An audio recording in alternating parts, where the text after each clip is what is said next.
Karena dari kecil mungkin lihat ayahnya syuting kali ya. Bahkan kata-kata pertamanya aja tuh ayah cacat. Sampai tersenyum. Halo guys, selamat datang di channel @apokalips11. Sebelum menonton video ini, saya ucapkan terima kasih banyak kepada teman-teman yang sudah support dengan subscribe channel ini. Karena channel ini sudah 10.000 dan semoga semakin cepat berkembang ya teman-teman. Terima kasih sekali lagi dukungannya. Oke, kita gas langsung.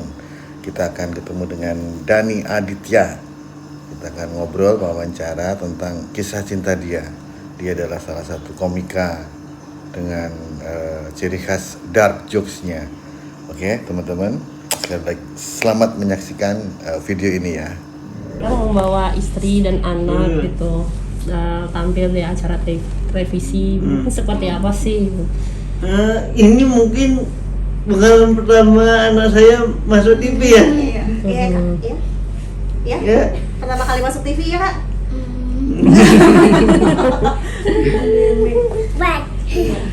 Sudah. Berarti Mbak punya Jadi ada keseruan sendiri bagi saya. Bisa Instagram satu keluarga gini.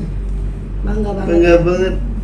Tapi punya keinginan gak sih anak ikut yang ke dunia entertain juga memperbolehkan atau memang nanti diluruskan aja mau jadi dokter? Sebebasnya anaknya nanti mau jadi apalah, pokoknya jangan jadi yang jajan. Oke. Tapi dengan sekarang lagi, dulu kan memang sudah hits banget sampai sekarang juga masih hits di podcast juga banyak banget nih. Nah banyak banget yang bilang kalau misalkan dari Mas Dani sendiri memiliki rasa bukan pasrah sih, sudah menerima keadaan seperti itu kan, dan dibikin jokes kayak gitu. Itu gimana struggle-nya untuk hal-hal seperti itu? Kalau dulu kan sempet awalnya juga mau bunuh diri, mengakhiri hidup gitu, tapi mama saya menyadarkan saya kalau di dunia ini nggak bisa sesuai apa yang kita mau. Yang kita bisa lakukan adalah mengubah diri kita untuk seperti apa yang dunia mau. Jadi mulai dari saat itu saya diajarin untuk bertahan dari beli-belian gitu, dengan salah satunya dengan cara komedi. Soalnya kalau kita sudah berdamai dengan ketersinggungan kita sendiri, separuh masalah hidup kita hilang. Awal ketemu Kak Dian sendiri gimana nih? Awal ketemu tahun 2016 di Balai Sarbini. Setelah Mas Dani selesai acara, kan orang Malang tuh nggak tahu kalau Dani itu bisa dituntun walaupun sedikit. Almarhum ayahku difabel juga. Jadi lihatnya kayak, aduh kok inget ayah gitu. Akhirnya mulai negor. Akhirnya udah dari sampai sekarang ini. Pertama kali ketertarikannya melihat kayak sosok ayah atau kepribadian lucunya, komedinya apa gimana nih Mbak? Pertamanya karena inget ayah, habis itu dia tuh ternyata lucu, baik, akhirnya nyaman. Cewek kan sukanya kalau udah nyaman ya. Iya kayak begitu. Terus dia bertanggung jawab juga, memotivasi banyak orang. Akhirnya kita sepakat buat yaudah deh kita pacaran. Terus pengennya ke depannya menikah tuh biar makin banyak orang tuh lebih aware lagi ke disabilitas juga. Yang duluan ajak menikah dia itu siapa? Kalau nembak saya sih, soalnya Mas Dani mainin psikologis. Jadi dia bilang, saya tuh dulu nggak berani nembak, soalnya pernah diludahin, kayak gitu-gitu kan, dibilang gila, ditolak. Akhirnya saya yang nembak Mas Dani. Berarti tapi awal-awal untuk mendekati juga ada nggak sih pro dan kontra dari keluarga, orang-orang sekitar kayak gitu? Padahal sebelumnya memang sudah punya ketertarikan sendiri dari mbaknya sendiri. Pastilah, walaupun ayah saya difabel kan orang tua pengen yang terbaik buat anaknya, nggak pengen tiba-tiba kok menantunya sama susah gitu. Tapi kita ngejelasinnya baik kayak Mas Dan ini walaupun kayak gini tapi punya karya, bertanggung jawab. Akhirnya pelan-pelan ayah saya lulus juga. Kira-kira nih sosok yang nggak di orang-orang tahu tentang sang suami itu apa sih? Romantis atau apa nih kira-kira? Iseng sih. Emang suka kayak gimana Mbak? Saya pernah di swalayan kayaknya Pak Mall, saya lupa, nonton Mas Dani sebentar tapi dia teriak-teriak tolong. Jadi saya digebuk ibu-ibu. Itu jangan disiksa. Sayang. Iya tolong gitu. Terus dia ketawa-ketawa aja Bu. Dia dibawa pergi ibu lain jadinya. Ayo adiknya ikut saya. Ibu siapa? Mau saya cuma ikut lagi saya. Berarti memang jail-jail kayak gitu tuh suka dilakukan sama Iya, karena emang ya kalau orang bilang oh ini dark joke, padahal emang sehari-hari bercanda kayak gitu. Bercanda doang. Kayak suami istri kan bisa main patak umpet mungkin atau bercanda. Cuman kalau kami berdua yang ngelakuin jadinya beda kan, karena Mas Dani pakai kursi roda. Padahal niat kami kayak suami istri lainnya aja. Tadi ngomongin masalah, kalau aku flashback ya, pernah Mas Dani maaf dulu Devin juga. Itu memang sebegitunya orang-orang berstigma tuh kayak gimana sih Mbak kira-kira? Kan stigma orang kalau difabel pasangannya harus difabel juga. Kan itu yang pengen kita rubah. Kalau prinsip kita Tuhan tidak menciptakan kata cacat dalam cinta. Jadi nggak ada kata cacat dalam cinta. Cinta itu sempurna. Cuma sudut pandang orang kan yang cacat. Karena emang cinta itu kan nggak pernah kenal kata cacat ya. Semua orang itu berhak mencintai dan mencintai. Itu yang selalu kita omongin kalau kita ada acara apa, biar awareness orang tuh lebih besar lah. Kalau difabel mau punya pasangan, ya kamu jangan tiba-tiba ngelarang, kasih hak ada yang sama. Iya. Kasih kesempatan difabelnya dulu untuk membuktikan dia bisa bertanggung jawab atas pasangan. Oke. Mas kalau boleh tahu gimana sih sosok Mbak Jen di mata Mas Dani ini kira-kira? Kalau perempuan yang hebat sih, kalau bukan perempuan yang hebat nggak bakal tahan saya isengin dia gitu. Jahil banget Mbak. Berarti bener jahil banget berarti ya?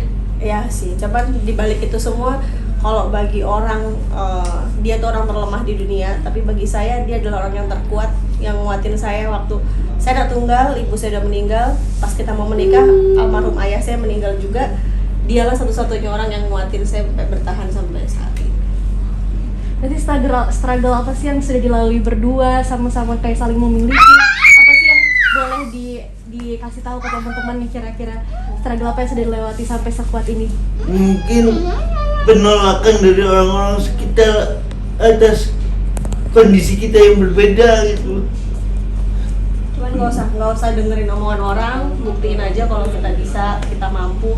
Mereka tuh nggak ada yang ngasih makan kita, nggak ada yang bisa ngurusin kehidupan kita. Tapi saat kita sukses, pasti mereka bakal baik dengan sendirinya. Kalau boleh tahu memang penolakan seperti apa? Kita pernah berputus waktu kita udah memutuskan menikah karena banyak kasihan nanti kamu ngurusin suami. Apa bisa suami kayak gitu punya anak? Apa kok bisa tega kamu mau melayani suami kayak gitu? Apa mau kerja apa suami yang kayak gitu? Makanya kami selalu berprinsip beri kita disabilitas untuk kesempatan dulu, untuk membuktikan dulu. Kalau memang kesempatan itu udah gagal, boleh kita ditolak. Tapi kalau yang pasangannya merasa kita berhasil, support kami untuk ngelanjutin ke jenjang selanjutnya. Sekarang gimana perasaannya melihat Rehan sekarang udah tumbuh 4 tahun ya? Iya. Iya. Gimana perasaan dari Kak Dian sama Kak? Happy banget sih gitu. Karena emang anak ini anak yang anugerah banget dari Allah, benar-benar. Kebetulan kami menikah juga di Mekah juga, dia ke kami benar-benar doa depan Ka'bah pengen cowok sehat, normal. Alhamdulillah diijabah sama Allah jadi anak yang benar-benar sehat dan pengertian. Bahagia banget. Dan dengan sendiri ada hal yang mencolok gak sih dari dia, misalkan kayak suka nyanyi atau suka gambar? Suka tampil di depan kamera sih. Karena dari kecil mungkin lihat ayahnya syuting kali ya. Bahkan kata-kata pertamanya aja tuh ayah cacat. sambil tersenyum Dengan bangga karena kan sering banget denger konten kami dan dia senang. Jadi kami ajarin dari kecil kalau ada yang nanti bully kamu bilang ayah kamu cacat, bilang aja nggak apa-apa, terus kenapa gitu. Biar dia bangga dari kecil. Ayahnya emang beda gitu. Itu sudah diajarkan dari kecil berarti. Iya. Jadi ada yang menutup-nutupi, ada nggak Bang sih? Kalau misalkan nanti tanya ini udah bilangnya kayak gini aja, itu sudah diajarkan atau ada yang ditutup-tutupin? kita ajarkan semua hal tentang yang kita tahu tentang dunia untuk anak ini. Jadi suatu saat dia besar keluar dari lingkungan keluarga, dia udah gak aktif. Tapi ada hal yang kita harus kontrol, mungkin yang nggak sesuai dengan usianya, kita masih jaga itu. Harapan kedepannya untuk sang anak. Terus tumbuh bahagia dan terus bangga dengan keluarganya. Pak, makan flashback nih mas. Boleh nanti nak. Nah, aku pernah flashback kayak kemarin dulu tuh pernah maaf sama pembantunya, katanya pernah dijual katanya mas. Itu ceritanya seperti apa kok bisa sampai sebegitunya mas? Apa? Dani Aditya mau dijual sama pembantunya? Wah, jawabannya ada di part 2 ya guys ya. Silahkan simak part 2-nya dan terima kasih sudah klik video ini. Jangan lupa untuk subscribe. Terima kasih sekali lagi dukungannya. Channel ini sudah sampai 10.000. Semoga semakin berkembang, semakin oke. Dan sekali lagi terima kasih. Semoga lemah teles Gusti Allah yang balas. Terima kasih. Arigato.